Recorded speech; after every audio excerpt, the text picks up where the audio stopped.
In this instructional video, we will be recreating Training Plan 2, which is accessible through open sample projects. Let's review what we have in this project. We have a relatively simple L-shaped house with a gable roof over the main structure and a hip roof at the garage. This is what we'll be recreating. Let's create a new project. Use the default project name, or create your own project name. Let's call this Training 12-3-2025. Click Create. Be sure to specify the applicable design codes and presets as you are setting up the project. To get started, we are going to right-click and select Bearing Envelopes.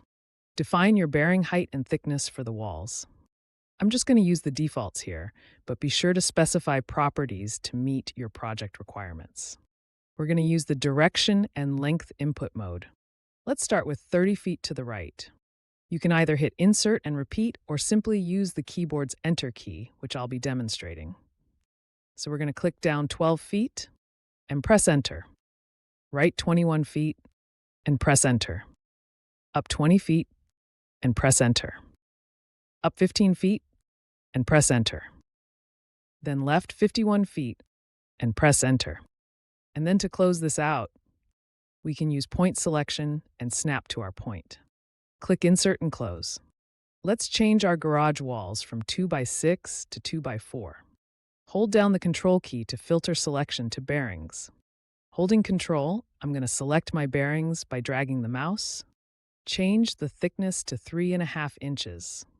And now we'll input bearing envelopes again. Right-click, select bearing envelopes, and change the thickness to 3.5 inches. This time, we'll use point selection mode. I want to change the justification for the wall to be placed in the correct location. So I'm going to change that to back. I've got orthogonal turned on, so I'm going to click there, insert, and repeat. I need to change justification to front. Click the endpoint, and then click Insert and Close. The next thing we're going to do is to put in our roof planes. Right-click, select Roof Plane. We'll define the slope as 612. We'll go with a 1-foot overhang. You can use standard butt cut method or use the heel method to force a specific heel height. Let's use the heel method and specify a 6-inch heel. The most efficient way to input planes repetitively is to hold the Alt key and click on the wall to place a plane. Repeat for the other gable plane. And then on the garage, we're going to put 3 planes defining the hip. There we have it. Press Escape to exit plane input mode. It's possible to cut planes individually, or you can use Auto Cut. Let's try Auto Cut. First, we need to select all roof planes. Then select Auto Cut. It did a pretty good job. However, we wanted this rear plane to be cut as a gable. So I'm going to select the plane, recut the plane to come along this gable wall. Hold down Shift and select the gable wall. We're going to cut against this other plane by clicking the plane.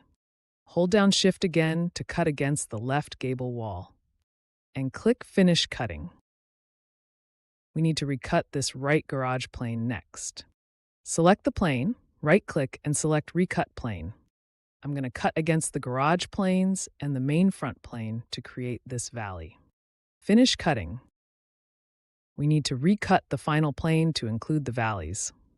Select the plane, right-click, and select Recut Plane.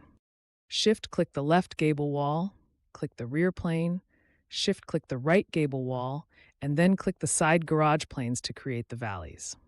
Click Finish Cutting. So now that our planes are cut in, we can see what that looks like in 3D. Use the right mouse button to pan and rotate. The next thing we're going to do is to put in some trusses. So we'll right-click and select Truss Envelope. I'm going to put in the hip girder first. I'm going to define this with a 6-foot setback by typing 6 feet into the snapping distance field. Using the Lock to Base option may help. Click the front garage wall as the base and drag the mouse until you get to 6 feet. We want to make this a 2-ply. Click Insert. With the hip girder selected, we're going to create our corner sets. Right-click and select Corner Set. We need to select our corner set planes. Select the girder again. Right-click and select Create Corner Set. Pick your corner set planes. Now that the corner jacks are in, we need to create the end jacks. I'm going to right-click on one of those corner jacks. Click Start Run. Move the mouse over to place the end jacks. Repeat this on the other side.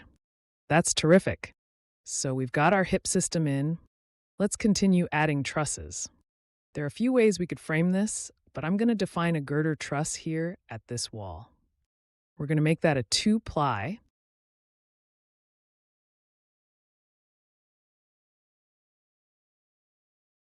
We'll need to adjust the justification for the proper placement. Once placed, click Insert. In this particular case, you can see the left side of that truss picked up the other plane as the overhang. So we need to redefine the left overhang as 0. Next, we need to put in the remainder of our trusses at the garage. Let's right-click, select Truss Envelope. We'll lock the base, change snapping distance to automatic, and select the side of the girder. Move the mouse as you see fit till you get to 2 feet. And in this case, I'm going to insert and start run. We're going to drop in a couple trusses. As a best practice, you'll want to be intentional about the placement of your trusses, which we are taking some liberties with this example. Let's right-click and select Truss Envelope. I'm going to insert a gable end here. Click Insert and repeat. Select the other gable end wall. Move the mouse until you are able to properly place the truss. I actually want the left end to be on the other side. So we'll flip envelope, and then I'm going to insert and start run. We can run these trusses all the way over. And there we have it. Let's turn on our solid truss view and review in 3D. We can see that these trusses here have picked up the garage planes. Let's address this, assuming there will be overframing in the field. Again, we can hold the Control key. We'll select all of these trusses and then add a top cut from the properties. Select the front roof plane. Let's take a look in 3D view. We have not yet added a vault. We will do that later after we initially design these components. So with our 3D geometry defined for the building and the trusses, we can go up to the Project menu. Select Design All Truss Envelopes. We can change our truss view to Designs and explore the layout in 3D view. These trusses have all been designed with the default webbing configuration. From here, we can analyze all changed components. All trusses pass checks. Next, we'll create our IFC download. Click Download and select Layout IFC. The IFC file will save to your downloads. You can import the IFC file into other applications, such as Revit. Now that we have our trusses designed, we're going to introduce a vaulted ceiling along the left side of the gable section. Let's right-click, select Ceiling Planes, and define Slope as 312. Holding down the Alt key, click to place the ceiling plane, and then Alt-click the other wall for the second plane. Make sure visibility is turned on so you can view the ceiling planes.